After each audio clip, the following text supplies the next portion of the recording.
बिस्मिल्लाहिर्रहमानिर्रहीम। अस्सलाम वालेकुम नाजरीन, आप देख रहे हैं प्रोग्राम हॉट सीट और मैं हूं हमजा भट्टी। नाज़रीन, आईएसआई के साबिक सरबराह lieutenant general retired Faiz Hameed को बाज़ाब्ता तौर पर चार्जशीट कर दिया गया है। पाक फौज के शोबा ताल्लुकात आमा के मुताबिक फैज हमीद के खिलाफ फील्ड जनरल कोर्ट मार्शल की कार्रवाई शुरू की गई और फील्ड जनरल कोर्ट मार्शल के अगले मरहले में फैज हमीद को बाज़ाब्ता तौर पर चार्जशीट कर दिया गया। आईएसपीआर के मुताबिक इन चार्जेस में सियासी सरगर्मियों में मुलव्वस होना, ऑफिशियल सीक्रेट एक्ट की खिलाफ वर्जियां करते हुए रियासत के तहफ्फुज और मफाद को नुकसान पहुंचाना, इख्तियारात और सरकारी वसाइल का गलत इस्तेमाल और अफराद को नाजायज नुकसान पहुंचाना शामिल है। आईएसपीआर का कहना है कि फील्ड जनरल कोर्ट मार्शल के अमल के दौरान मुल्क में इंतशार और बदअमनी से मुतालिक पुरतशद्दुद वाकयात में फैज हमीद के मुलव्वस होने से मुतालिक अलहदा तफ्तीश भी जारी है और आईएसपीआर के मुताबिक इन पर पुरतशद्दुद बदअमनी के मुतअद्दिद दफात में 9 मई से जुड़े वाकयात भी शामिल हैं और उनमें तफ्तीश भी की जा रही है। इन मुतअद्दिद पुरतशद्दुद वाकयात में मज़मूम सियासी अनासर की ईमा और मिली भगत में भी शमूलियत का जो है वो तफ्तीश की जा रही है।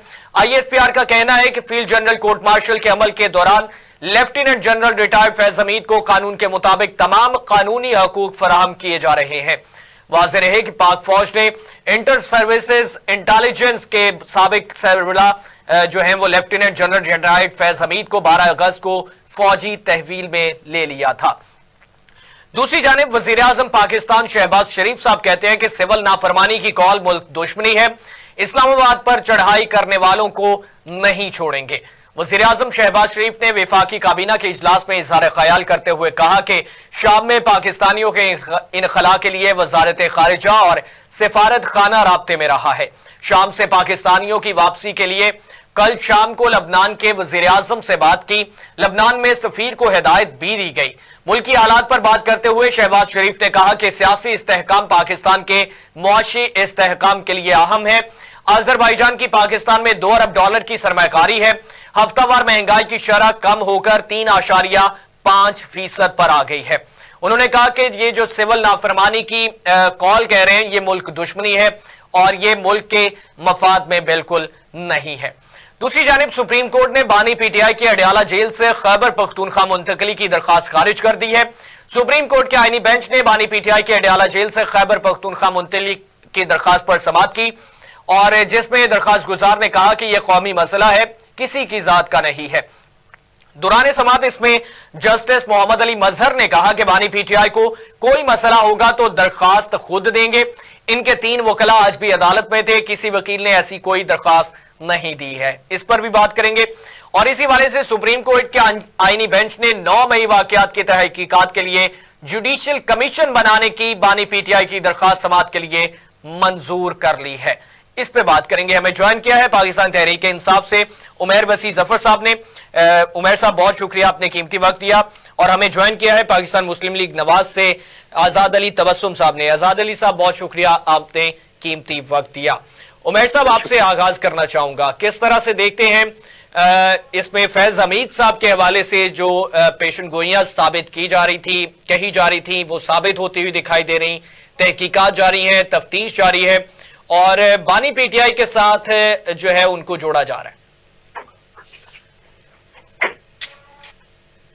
बिस्मिल्लाहिर्रहमानिर्रहीम, अस्सलातु वस्सलामु अलैका या रसूलल्लाह, अस्सलातु वस्सलामु अलैका या हबीबुल्लाह, इय्याका नअबुदु व इय्याका नस्तईन। पहले तो मैं बड़ा वाज़ेह करता चलूं कि पार्टी की हमारी हमेशा ये पॉलिसी रही है कि इदारों को अपने हदूद के अंदर रह के काम करना चाहिए। हमारी तो जो भी काविश और कोशिश इस पाकिस्तान के अंदर है वो इसीलिए है कि अदारों के पास एक तो खुद मुख्तारी होनी चाहिए, अपने वो खुद मुख्तार हों, किसी के अंडर इन्फ्लुएंस ना हो, और दूसरे नंबर पे ये कि वो जो भी काम करें वो अपने दायरा इख्तियार के अंदर रहते हुए करें। हम इस चीज की पुरजोर मजम्मत करते हैं। अगर किसी ने भी अपने दायरा इख्तियार से तजावज करते हुए किसी भी चीज को अपने वसाइल को बुरे कार ला के कोई भी काम किया है या उसने कोई साजिश की है, हम कभी भी इसकी हिमायत नहीं करेंगे। बतौर पार्टी हमारा ये हमेशा से स्टांस रहा है कि हर इदारे को अपने फराइज की अंजामदही अपने दायरे कार के अंदर रह के करनी चाहिए। तो जो चीज भी है वो सामने मंजरे आम पे जरूर आनी चाहिए। हमारी ये रिक्वेस्ट अदलिया से भी होगी, और मुक्तदरा से भी होगी कि जो चीज भी, जो चार्जशीट, जिस तरह वो चार्जशीट सामने लेके आए हैं, तो इनके सबूत और शवाहिद भी अवाम के सामने लेके आए हैं और इसको मंतकी अंजाम तक लाजमी पहुंचाए हैं। क्योंकि सबूत और शवाहिद वो चीज होगी जिससे दूध का दूध और पानी का पानी हो जाएगा। ये कह देना कि फलां चीज ऑफिशियल सीक्रेट्स एक्ट के जरिए लाइक करती है, वो लाइक करती होगी, अगर कोई उसका मखसूस हिस्सा लाइक करता है तो उसको बेशक हदफ कर दे बीच में से, लेकिन जो इन टोटलिटी एविडेंस है that should be brought on light, उनको मंजर आम पे जरूर आना चाहिए ताकि लोगों का भी ज़हन क्लियर हो और जो इंसाफ होता हुआ सिर्फ इंसाफ ही ना हो, इंसाफ होता हुआ नजर भी आए सबको भी। अच्छा उमेर साहब, इसमें क्या समझते हैं, जिस तरह से आगाज में हाउसिंग सोसाइटी वाला मामला भी जो है वो इसमें ज़ेरे बहस आ रहा था, उनके इल्जामात भी लग रहे थे, अब वो सारा कुछ वो सारा तज़किरा जो है वो खत्म कर दिया गया, अब तमाम तर चीजें जो है वो पाकिस्तान तहरीक इंसाफ के साथ मुंसलिक होने की कही जा रही हैं और मुखालिफ सियासी जमातों की जानिब से यही कहा जा रहा है कि सहूलतकार ही फैज हमीद साहब थे बानी पीटीआई के। गुजारिश इस तरह से उन्होंने क्या सियासी मामलात में इन्वॉल्वमेंट के लिए देखा गया है उनको, तो ये जरूरी नहीं है कि ये सिर्फ पीटीआई के लिए लिंक्ड हो। आपको ये भी मद्देनजर रखना होगा कि उस वक्त नून लीग के ऊपर भी बहुत सख्त हालात चल रहे थे और कोई गारंटियां दे के पाकिस्तान से बाहर भी चले गए कुछ अशखास और उनके ऊपर केसेस मौजूद होने के बावजूद भी वो पाकिस्तान के एयरपोर्ट्स पे लैंड किए और अदालतों का निजाम उनके लिए एयरपोर्ट्स पे लगाया गया, वहीं पे उनके बायोमेट्रिक हुए और वो बाइज्जत तरीके से अपने रिहाइशगाह पे पहुंच गए। ऐसे भी बहुत सारे मामला होते रहे हैं और उसके अलावा पसे पर्दा भी बहुत सारी चीजें ऐसी चलती रही हैं जिनका आम पब्लिक को इदराक नहीं होता है सच। ये कह देना कि सिर्फ बानी पीटीआई से इसका रिलेशनशिप चलता चला जाएगा, तो बानी पीटीआई जिस दौर में बानी पीटीआई थे और इमरान खान थे, मैं नहीं समझता कि हमें इमरान खान का लफ्ज इस्तेमाल करने से कोई कसगन होनी चाहिए। मैं तो बरमला अगर अपने लीडर की बात करूंगा तो मैं खान इमरान खान के तौर पे उनको रेफर करूंगा, जो कि वजीर आजम पाकिस्तान रहे हैं। जब वो इतनी इज्जत के हामिल हैं कि वो वजीर आजम रह सकते हैं तो उनका नाम भी लिया जा सकता है। लेकिन अगर कोई चीज ऐसी है तो उसको मंजर आम पे लेके आए। हमने कभी किसी इदारे के कंधों पे बैठ के किसी और दूसरी जमात की तरह, ना हमारा कोई जनरल इस तरह का रहा कि जो हमें बरसर इक़्तिदार लेके आया हो। पीटीआई ने हमेशा अवाम की सियासत की है, अवाम के कंधों पे चढ़ के हमेशा सियासी मैदान पे उतरे हैं और अवाम का दर्द दिल रखने की वजह से ही आज हम इस मुकाम पे खड़े हैं जहां पे हम खड़े हैं कि आज हर इदारा हमारे खिलाफ हुआ खड़ा है, चाहे वो अदलिया का हो, चाहे वो इंतजामिया का हो, चाहे वो एस्टेब्लिशमेंट का हो, चाहे वो सियासी हो। इसलिए कि हम अवाम के हकूक की बात करते हैं, हम सिर्फ अवाम को मानते हैं, अवाम के जोर पे बाजू पे आए हैं और उसी के जोर बाजू पे आगे चलते रहेंगे अल्लाह के फजल करम से। अगर कोई शवाहिद हमारे खिलाफ है तो उसको मंजर आम पे लेके आए, करें उसको। हम हाजिर खिदमत है। 9 मई पे जिस वक्त हुआ उस वक्त जनरल फैज हमीद साहब रिटायर हो चुके हुए थे। एक रिटायर आदमी हमारी क्यों ना किस तरह से हेल्प करेगा। और जबकि आप ये जो हाउसिंग सोसाइटी की बातें कर रहे हैं उस वक्त वो हाजिर सर्विस थे, तो बड़ी मादरत के साथ हमारी एस्टेब्लिशमेंट बड़े दावेदार रही है इस चीज की कि उनका एक बड़ा निजाम है जो कि अपनी सेल्फ डिटरमिन करता है कि यह कौन बंदा करप्ट कर रहा है और बंदा पाकिस्तान के मुखालिफ कार्रवाइयों में शामिल है। तो ये जिस वक्त हाजिर सर्विस थे उस वक्त क्यों ना कोई कार्रवाई की, सवाल तो ये भी बनता है। आजाद अली तबस्सुम साहब, आजाद साहब आप किस तरह से देखते हैं, आपका क्या नुक्ता नजर है इस हवाले से? सबसे पहली बात तो ये है कि किसी भी इदारे से रिलेटेड बंदा हो, किसी सियासी जमात से हो, अदलिया से हो या फौज से हो, सबसे पहली प्रायोरिटी उसकी होनी चाहिए अपने मुल्क का दिफा, अपने मुल्क का इस्तेहकाम, अपने मुल्क से वफादारी। अब जब भी पीटीआई के हवाले से बात होती है, 9 मई की बात होती है, तो कहा जाता है जी शवाहिद लाएं। तो जब बराह रास्त आप आर्मी हाउस को, पिशावर रेडियो पाकिस्तान को, फैसलाबाद ISI के ऑफिस को, रावलपिंडी में GHQ और इसी तरह से तकरीबन कोई 150 के करीब मुख्तलिफ मकामात, चाहे वो पिंडी अपना मियाँ वाली हो एयरबेस, तो कहाँ पे आपने अपनी आंखों से नहीं देखा, लाइव टेलीविजन पे, व्हाट्सएप ग्रुपों में, उसके बाद सोशल मीडिया पे कि जनाब ये आज तब्दीली ला के रहेंगे और फौजियों को निशाना बनाया जा रहा था, जो भी फौजियों की गाड़ियां गुजर रही थी। क्या इस पे किसी शवाहिद की जरूरत है? जब शहीदों के मुजस्मों को गिराया जा रहा था, जब उनको तोड़ा जा रहा था, जब जहाजों को आग लगाई जा रही थी, जब जिना हाउस को जलाया जा रहा था, जब रेडियो पाकिस्तान पेशावर जो तारीख का एक अहम जो पाकिस्तान का पहला रेडियो स्टेशन था, जब उसको जलाया जा रहा था, तो क्या वो आप लोगों ने लाइव नहीं देखा? तो क्या उस पे शवाहिद की जरूरत है? क्या उस पे उन लोगों की तस्वीर नहीं है, वीडियोस मौजूद नहीं है? क्या उनकी शिनाख्त में कोई ऐसा था अमल के वो कोई शिनाख्त नहीं कर सकता था कि ये कौन लोग हैं जो फौज पे भी हमला कर रहे हैं, गाड़ियों पे हमला कर रहे हैं? अच्छा आजाद साहब, थोड़ा सा अगर आप इजाजत दें तो थोड़ा सा माजी का जो तारीखी पलड़ा है उसको भी झाड़ना चाहूंगा। 1997-98 की बात करें तो आला अदलिया की इमारतों पर चढ़ाई की गई, पाकिस्तान मुस्लिम लीग नवाज उसमें शामिल थी। चलें इसी पे स्टॉप करें, मैं इसी को आपको दहशत गर्दी के पीछे वर्दी मरियम नवाज साहबा की मौजूदगी में नैब के दफ्तर के बाद नारे लगाए गए। डॉन लीक्स की बात की जाए तो नवाज शरीफ साहब का किरदार, बात सुनिए ना आजाद साहब, मुझे थोड़ा सा याद दहानी करवा लेने दीजिए, फिर आप अपनी जो पॉइंट है उसको क्लियर कर लीजिएगा। ख्वाजा आसिफ साहब पार्लियामेंट में खड़े होकर कहते हैं कि हमारे आर्मी चीफ जो है उनके माथे पे पसीने आ रहे थे, टांगे कांप रही थी। ये चीजें भी हमने इसी सियासी तारीख में इन्हीं सियासी पाकिस्तान की सियासी जमातों को हमने ये करते हुए भी देखा है। वर्बली तनकीद करना और चीज है, तो जनाब अपने दुश्मन मुल्क के एजेंडे की तकमील करना और चीज है। इस पार्टी ने अपने जो पाकिस्तान का एक दुश्मन मुल्क है वो नहीं कर सका, उसको कभी जरूरत नहीं हुई जिना हाउस को आग लगाने की, रेडियो पाकिस्तान को आग लगाने की, GHQ में घुसने की, फैसलाबाद ISI के अड्डे की, मियांवाला के एयरबेस की। ये बात बताए कि पाकिस्तान की किसी सियासी जमात ने, PTI से पहले कितनी जमातें जिनके कायदीन को पकड़ के अंदर किया गया 2-2 साल के लिए, 3-3 साल के लिए, बल्कि एक सियासी जमात पाकिस्तान पीपल्स पार्टी के कायद को तो फांसी तक दे दी गई। तो क्या किसी ने फौज पे भी हमले किए हैं? क्या अपनी इमलाक को तबाह किया? इस तरह से दिफाई इमलाक को, बाकी चीजों को तो छोड़ें। तो अच्छा आजाद साहब, अभी तक ठीक है आपकी इन पार्टियों ने अपने लीडरों की गिरफ्तारियों पे क्या हमले किए हैं इदारों पे? आजाद साहब आपसे एक और चीज इसी से रिलेटेड जानना चाहूंगा। ठीक है, जो लोग इसमें मुलव्वस हैं, पाकिस्तान तहरीक इंसाफ भी मुतालबा कर रही है कि उस पर जुडिशियल कमीशन बना के इंक्वायरी की जाए और जो मुलव्वस हैं उनको सजाएं दी जाए। सवाल यह है कि जो लोग प्रेस कॉन्फ्रेंसेस करते हैं वो मुल्क दुश्मन अनासर नहीं है, वो इन तमाम चीजों से बालातर हो जाते हैं, वो मुहिब्बे वतन डिक्लेयर कर दिए जाते हैं और उनके साथ इत्तेहाद करके उनको जितवाया भी जाता है पाकिस्तान मुस्लिम लीग नवाज की जानिब से।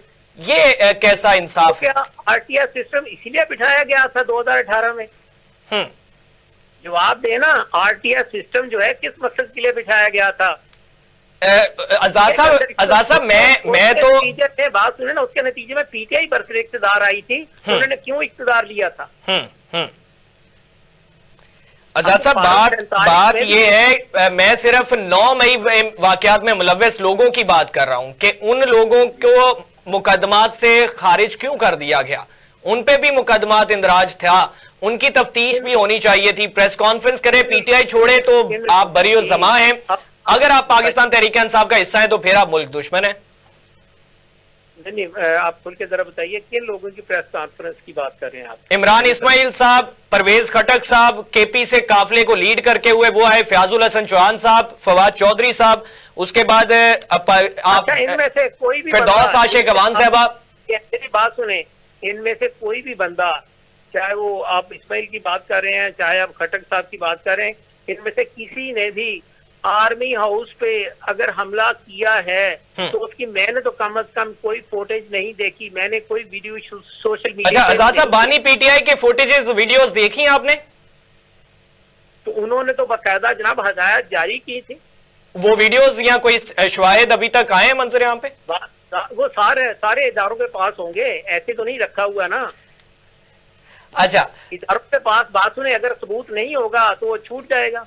ठीक, मकसद ये कहने का है कि जो लोग प्रेस कॉन्फ्रेंसेस कर चुके ना, अभी तो उनके साथ वो कुछ नहीं हुआ जो नवाज शरीफ के साथ हुआ, जो मरीम के साथ हुआ, जो राना सनाउल्लाह के साथ हुआ है। नहीं, वो काबिल मजम्मत है आजाद साहब। जो चीजें माजी में राना सनाउल्लाह साहब पे मुकदमा दर्ज हुआ वो काबिल मजम्मत है। भट्टी साहब बात सुने। जी जी। बीवी मर के बिस्तर पर आखिरी सांसें ले रही थी तो नवाज शरीफ साहब मरियम साहब मिन्नतें कर रहे थे कि हमारी टेलीफोन पे बात करा दें, लेकिन यहाँ पे तो शहजादे को जनाब अडयाला जेल में VIP प्रोटोकॉल दिया गया है, उसकी रोजाना मुलाकातें भी होती रही हैं, उसे जनाब टेलीफोन की सहूलत भी, उसे देसी बकरे, देसी मुर्गे, देसी घी, न जाने क्या क्या पेश किया जा रहा है। सहूलतकार तो उसकी सहूलतकारी करते चले आ रहे हैं। ठीक है, तो ऐसी सहूलतें नून लीग के किसी बंदे को हासिल नहीं थी, चाहे वो राना सनाउल्लाह साहब थे, चाहे वो नवाज शरीफ था, चाहे वो शहबाज शरीफ था, चाहे ख्वाजा आसिफ था। किन किन के मैं नाम गिनवाऊं? जी उमैर वसी साहब, उमैर साहब, पाकिस्तान मुस्लिम लीग नवाज के साथ जुल्म ज्यादतियां होती रही, कहीं पे उनको जो है वो सहूलियात नहीं दी गई उनकी कैटेगरीज के मुताबिक, और जो लोग प्रेस कॉन्फ्रेंसेस करके PTI छोड़ चुके वो तो वीडियोस में मौजूद नहीं थे कहीं पे भी अटैक करते हुए। आजाद साहब कह रहे हैं। जी, मेरी गुजारिश कुछ इस तरह से है कि आपको 9 मई डिस्कस करने के लिए ना उसका पस मंजर देखना भी बहुत जरूरी है। इसमें पाकिस्तान की तारीख में पहली बार एक नो कॉन्फिडेंस के जरिए एक अवामी हुकूमत को हटाया गया। वो नो कॉन्फिडेंस का मोशन किस तरह से पास किया गया सबके इल्म में है। किस तरह से लोगों को सिंध हाउस में रखा गया, लोगों को मुनर्रफ कराया गया, और लोगों को मुनर्रफ कराने के बाद उनके इंटरव्यूज दिलाए गए। उसके बाद जब यके बाद दीगरे जिस वक्त खान इमरान खान जमान पाक में मौजूद थे, अवामी राय के जरिए उधर बैठे हुए थे और उनके जोर पे बैठे हुए थे, इंतजामिया ने बार अटैक करते चले गए, उनके घर पे ऐसी शेलिंग होती थी, जस्टिफिकेशन। मेरी एक गुजारिश सुन लीजिएगा, पाकिस्तान तहरीक इंसाफ के दौर में हुकूमत में भी होता रहा, मरियम बीबी साहबा के दरवाजे तोड़े गए कमरे के, इन चीजों से हटके सिर्फ वो 9 मई वाली बात को। जी, मैं गुजारिश कर रहा हूं कि ये 9 मई की किसी किस्म की भी कोई जस्टिफिकेशन नहीं है। मैं सिर्फ उसका पस मंजर एक पेश कर रहा हूं कि उन चीजों को जहन में रखते हुए जिस वक्त खान इमरान खान गिरफ्तार हो गए, वो अदालत के अहाते के अंदर मौजूद थे, कानून के आगे सरेंडर कर चुके हुए थे, हर केस का मुकाबला कर रहे थे, और रेंजर्स जिनके पास कोई इख्तियार मौजूद नहीं था उन्होंने आके उनको एक तौर पे यरगमाल बनाया और फिर उनका हम तो कहेंगे कि अगवा किया, लेकिन बहरहाल उनका स्टांस ये कि गिरफ्तार कर लिया। जो कुछ भी हुआ, लेकिन उसमें वो अदालती अहकामात आए, फिर उनको दोबारा मर्सिडीज में लाके पेश भी किया गया। नहीं जी, पेश नहीं किया गया। उसके बाद उनको सुप्रीम कोर्ट ने बुलवाया और उनको सुप्रीम कोर्ट में बुलवाने के बाद उनको पुलिस लाइन में रखा गया और उसके बाद उनकी जमानत हुई। जो कुछ भी हुआ उसमें खान इमरान खान ने किसी को ना तो उकसाया। अब डॉक्टर यास्मीन राशिद की वो वीडियो क्यों नहीं दिखाते कि जिसमें वो कह रही हैं कि लोगों को कि इसके अंदर मत जाओ, हम सिर्फ एक निहत्ते हालत में बाज़ाब्ता तौर पे अपना एहतजाज रजिस्टर कराना चाहते थे। जो बात है कि वीडियोस मौजूद हैं, तो ये वीडियोस वो मंजर आम पे क्यों नहीं लेके आते? कौन थे वो नकाबपोश लोग जो कहां से आए और कहां पे चले गए? कैसा आर्सेनल उनके पास था? वो तो ट्रेंड लोग थे। अच्छा, फैसलाबाद में एक फैजुल्लाह कमोका साहब होते थे, फैजुल्लाह कमोका साहब होते थे, पाकिस्तान तहरीक इंसाफ को लीड कर रहे थे, एहतजाज के दौरान भी मौजूद थे। आजकल उन पे तो कोई मुकदमात नहीं है। जी नहीं, फैज साहब हमारी पार्टी का हिस्सा रहे हैं, अपनी हद तक वो एक रोल प्ले करते रहे, और जब मुश्किलात की घड़ी आई तो कुछ लोग होते हैं जो वो प्रेशर सस्टेन कर जाते हैं। कुछ ऐसे प्रेशर्स होते हैं जिसको लोग सस्टेन नहीं कर सकते। मैं फैज भाई को पर्सनली भी जानता हूँ बहुत अरसे से, और कुछ लोग होते हैं जो फैमिली पे जब जरूरत से ज्यादा प्रेशर डाला जाता है तो दुनिया फिर सियासत को खैर बात कह देती है। ऐसा नहीं है कि फैजुल्लाह कमोका ने जाके किसी और पार्टी को ज्वाइन करके किसी और पार्टी के प्लेटफॉर्म से, चाहे उनका उकाब निशान था, चाहे वो तहरीके इस्तेहकाम थी, चाहे वो KPK की खटक साहब की पार्टी थी, उससे जाके उन्होंने इलेक्शन नहीं लड़ा। वो छोड़ के एक साइड पे हो गए, उन्होंने सियासत से कतई ताल्लुकी कर ली, और हाँ, प्रेस कॉन्फ्रेंस करने से उनके सारे गुनाह जरूर धुल गए, अगर कोई गुनाह उनके पलड़े में था। पहले तो ये साबित करना बहुत जरूरी है। अगर 9 मई की ये बात करते हैं तो 9 मई को गुजरे हुए एक बहुत जमाना दराज हो गया जब ये कहते हैं किसी किस्म के शवाहिद की जरूरत नहीं, वीडियोस मौजूद हैं, तो उसका चलान जो पेश करना था या फर्द जुर्म जो आयद करना था, उसको फर्द जुर्म को आयद करते करते ही 1.5 साल का अरसा क्यों लग गया इनको? उसके बाद आज तक ये वो वीडियोस क्यों नहीं मंजरे आम पे लेके आते कि वो नकाबपोश कहीं पे आइडेंटिफाई ना हो जाए कि वो कहां से चले, कहां पे गए। लाहौर में सेफ सिटी मौजूद है, बड़े बड़े शहरों में सेफ सिटी मौजूद है, हर एक बंदे का पता लग जाता है वहां पे उनके कि कहां से उनका रास्ता शुरू हुआ, कहां पे वो उतरे, कौन से फौज कह रहा हूँ, कौन से पुलिस के ट्रकों से वो नकाबपोश उतरे और उन्होंने कार्रवाइयां की, ये सब चीज भी रिकॉर्ड का हिस्सा है। लोग जो 9 मई में वहां पे मौजूद थे वो भी बोलते हैं, उनकी भी स्टोरी सुन लीजिए। पुलिस के भी ट्रक होते,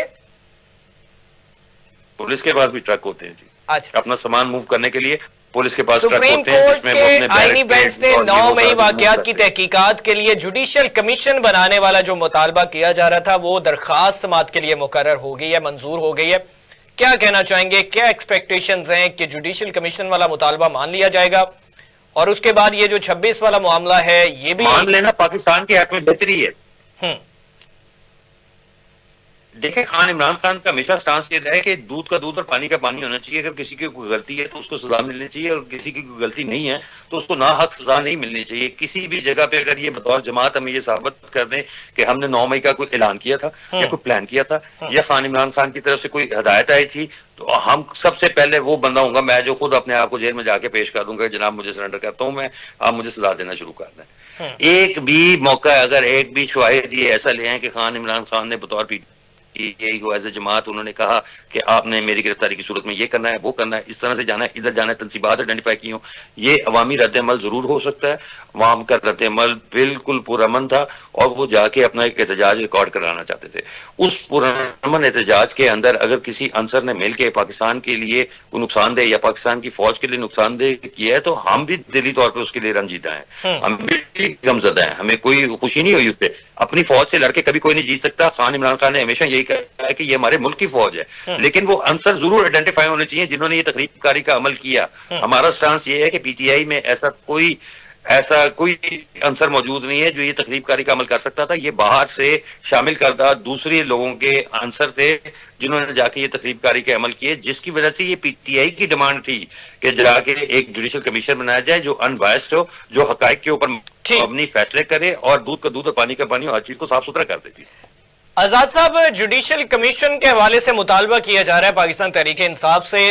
अब वो दरखास्त तो सुप्रीम कोर्ट में मंजूर हो चुकी है, क्या समझते हैं मुतालबा इनका पूरा किया जाना चाहिए, जुडिशियल कमीशन बने, इंक्वायरीज होनी चाहिए और जो चीजें हैं, जो शाहिद हैं वो पेश करके जो इसमें लोग मुलव्वस हैं उनको कैफरे किरदार तक पहुंचाया जाना चाहिए? बात यह है भट्टी साहब के जिसने भी अपील दायर की है, जब अपील मंजूर हो गई है तो उसके बाद असल फैसला जुडिशियल कमीशन बनना है नहीं बनना है, क्या करना है, ये है अब अदलिया के कोर्ट में। अब अदलिया जाने और दरखास्त गुजार जाने, ठीक है। तो अगर जुडिशियल कमीशन जो है उसकी एप्लीकेशन मंजूर होती है उस हवाले से और उसमें तमाम शवाहिद जो कुछ भी है तो उसके मुताबिक अदलिया ने फैसला करना है। जो इन्वॉल्व होगा यकीनन वो सजा का मुस्तहिक होगा, जो इन्वॉल्व नहीं होगा तो ये उसे सजा नहीं देगी।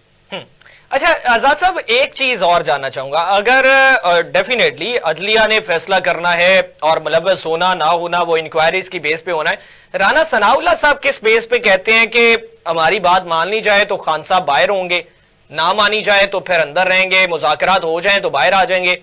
तो ये वो कौन सा फार्मूला है जिसके तहत ये चीजें हो सकती हैं? मेरी नजर से ये स्टेटमेंट या जी ये जो आप बात कर रहे हैं, मेरी नजर से ना मैंने टीवी पे देखी है ना मैंने अखबारात में उनका बयान पढ़ा है, तो इसलिए मैं इस पे तबसरा नहीं कर सकता। अच्छा ठीक है। आजाद साहब, दूसरी जानिब सिविल नाफरमानी की तहरीक का इंदिया दिया जा रहा है पाकिस्तान तहरीक इंसाफ की जानिब से। शहबाज शरीफ साहब भी कहते हैं कि ये मुल्क दुश्मनी है, दीगर सियासी रहनुमा भी कहते हैं ये मुल्क दुश्मनी है। आप इस हवाले से क्या कहना चाहेंगे? पाकिस्तान तहरीक इंसाफ की जानिब से इंदिया दिया जा रहा है। मैं इस बारे में ये कहूंगा कि ये सरासर मुल्क दुश्मनी है, बल्कि मुल्क दुश्मनी से भी बढ़कर आगे है। ये अवाम के साथ बहुत बड़ी ज्यादती, मुल्क के साथ तो ज्यादती है ही है, लेकिन अवाम के साथ जहाँ पहली महंगाई आसमान से बातें कर रही हो, जहाँ पहली बेरोजगारी हो, जहाँ पहली मुल्क में अदम इस्तेहकाम हो, तो वहाँ पे इस तरह की तहरीकें चलाना जो है ये मुल्क के साथ बहुत है। और मैं समझता हूँ कि अगर ऐसे हालात में जब कोई सरमायादार जो है मुल्क में आके सरमायाकारी करना चाहता है, यहाँ से बेरोजगारी जिससे खत्म हो, महंगाई जिससे कम हो, लोगों को रोजगार जिससे मिले, और ये लोग जो हैं रुकावटें डालें और सिविल नाफरमानी करें, तो इससे बड़ी ज्यादती और क्या हो सकती है।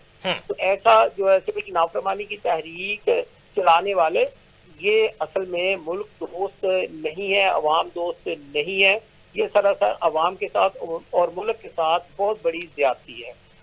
अच्छा आजाद साहब, दूसरा ये कि जिस तरह से ये एहतजाज का सिलसिला शुरू हुआ, पाकिस्तान तहरीक इंसाफ जो है वो इल्जामात आयद करती हुई नजर आ रही है कि ये हमें एहतजाज की इजाजत नहीं दी जाती, हमें जो है वो कहीं पे पुरअमन रहने की इजाजत नहीं दी जाती, हम पुरअमन एहतजाज करना चाहते हैं।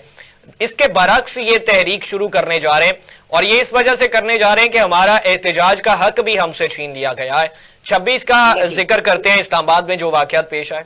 जी, अब मुझे ये बताइए कि हर दफा जब भी पीटीआई में या पीटीआई की एक वो कजन हुआ करते थे इमरान खान के, तो इन्होंने जब भी तहरीक चलाई है, इस्लामाबाद की तरफ मार्च किया है, तो उसमें पुलिस वालों को और बाकी जो कानून नाफिज करने वाले इदारे होते हैं, वो रेंजर्स हो, वो कोई और इदारा हो, तो उसके जो अहलकार हैं उन्होंने हमेशा उनको निशाना बनाया है। और कौन सा ऐसा मुजाहरा है, कौन सी ऐसी रैली है जिसमें इन्होंने वो बंदों को नहीं शहीद किया, चाहे वो फौज अपने इसके पुलिस के हों और चाहे वो रेंजर्स के हों या तो पाकिस्तान तहरीक इंसाफ के कारकुनान हों। बात सुनिए ना, बताइए ये कैसे पुरअमन मुजाहरा, मतलब इस दफा आग नहीं गाड़ियों को लगाई या इससे पिछली दफा गाड़ियों को आग नहीं लगाई, 9 मई को आग नहीं लगाई, कौन सा इनका ऐसा मुजाहरा है जिसकी ये मिसाल दे सकें कि इनका मुजाहरा पुरअमन होता है। अब हमारी बात देखें कि हमने इमरान खान के खिलाफ, उनकी हुकूमत के खिलाफ मुतअद्दिद मुजाहरे किए हैं। हमने लॉन्ग मार्च महंगाई के खिलाफ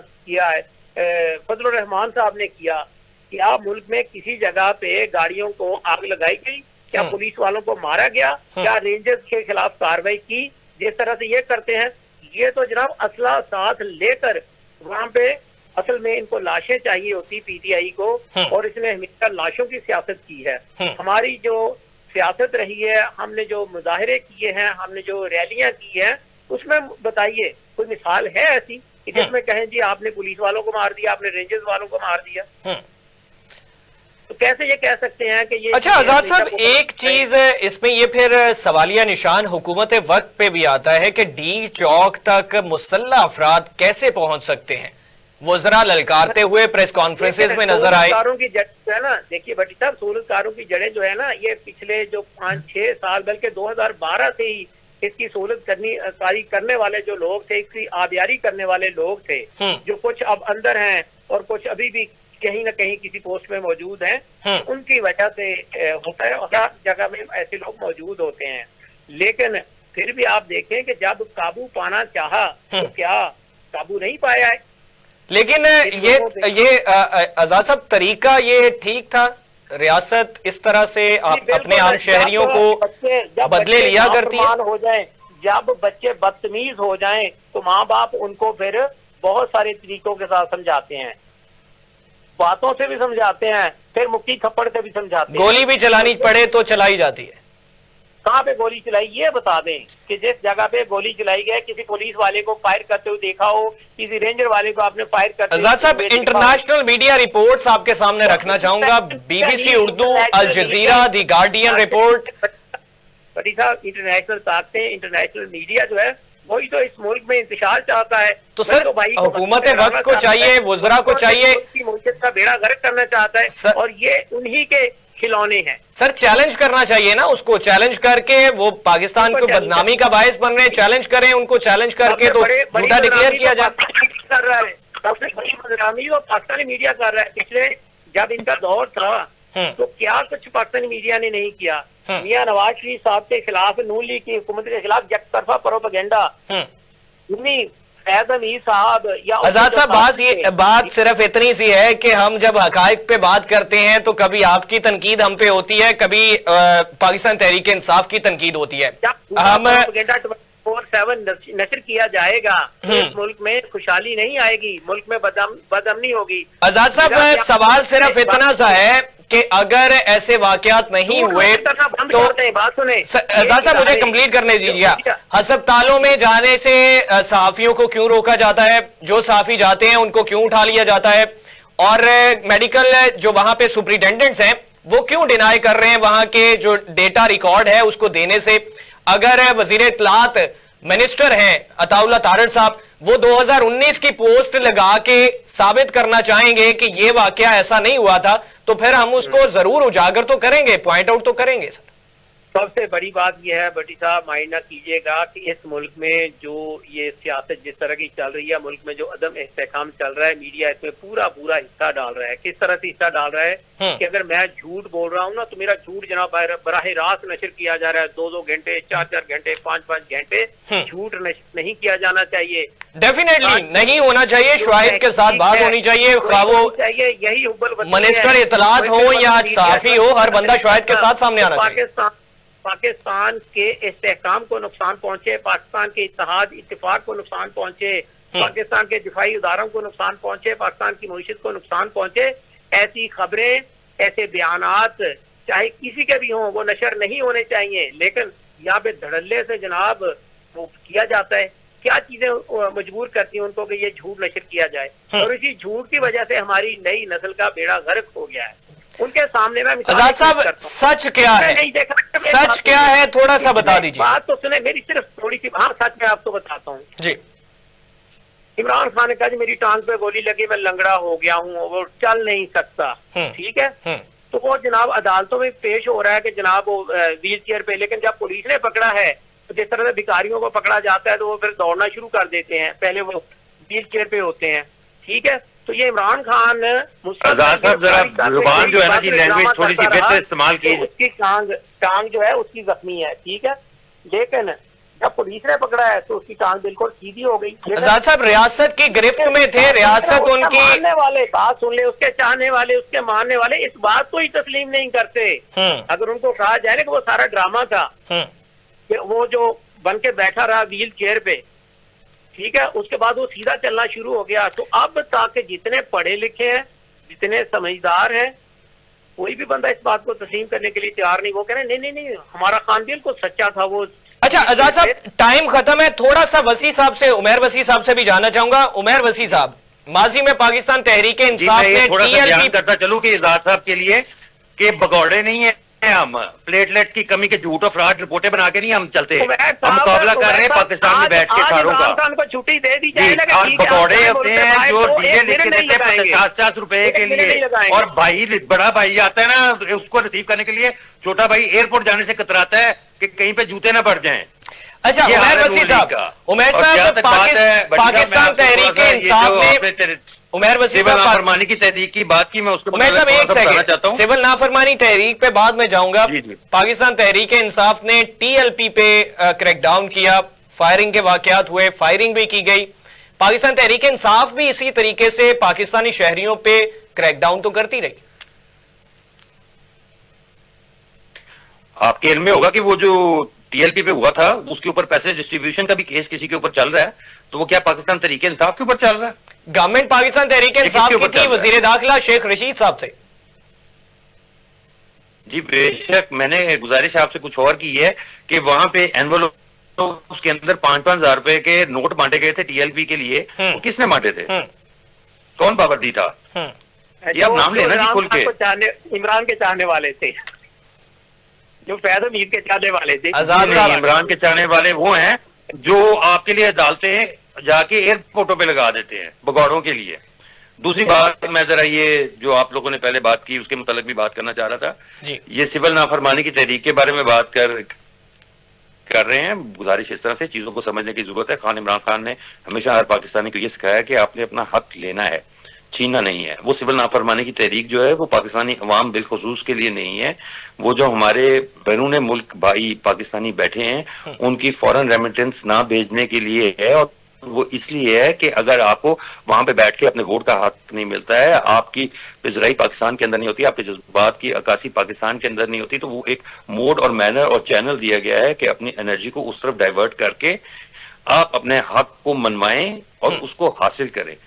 देखें जी, हम कभी भी पुरतशद्दद जमात नहीं रहे। ये कहते हैं गोलियां किस चली, किसने मारी, क्या हुआ? वो 12 लोगों की अमरक्वाइज दे रहे हैं भाईजान, उनको लगी हैं गोलियां, उनको मारी गई हैं। इंटरनेशनल मीडिया अगर झूठ बोलता है ना तो बरतानिया का कानूनी निजाम इस वक्त पाकिस्तान के निजाम से तो बहुत बेहतर है। उधर जाके उसके ऊपर गार्डियन के ऊपर, उधर जाके बाकी BBC के ऊपर, उधर जाके अल जजीरा भी वहां पे रजिस्टर्ड है, वहां पे जाके केस करें और पाकिस्तान को अच्छा खासा रेवेन्यू मिल जाएगा अगर वो झूठ बोल रहे हैं वहां पे।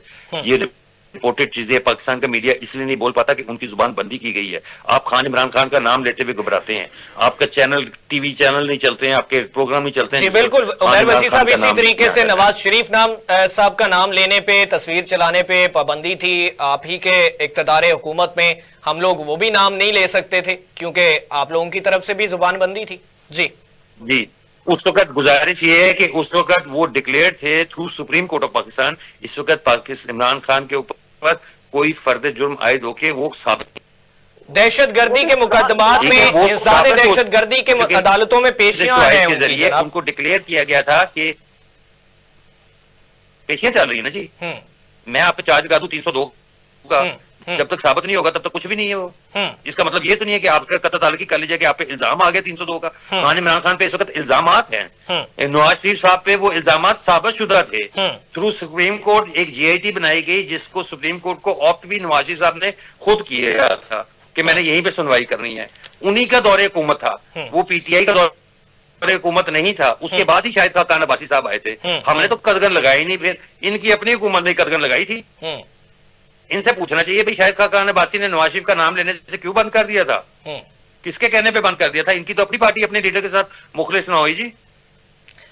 अच्छा उमर साहब क्या समझते हैं, टाइम चूंकि खत्म हो गया है, आखिर में आपसे जानना चाहूंगा सिविल नाफरमानी के नताइज क्या अखज कर रहे हैं? पाकिस्तान तहरीक इंसाफ इस मुल्की सिचुएशन जो है, मईशत जो है वो मुस्तहकम नहीं है, महंगाई जो है वो अरूज पर है, कहा यह जा रहा है कि GDP जो है वो 2.43 समथिंग के नियर बाय है। तो दावे तो हुकूमत कर रही है कि तरक्की की तरफ गामजन है, इल्जामात फिर पाकिस्तान तहरीक इंसाफ पे आ जाएंगे, क्या करना चाहिए?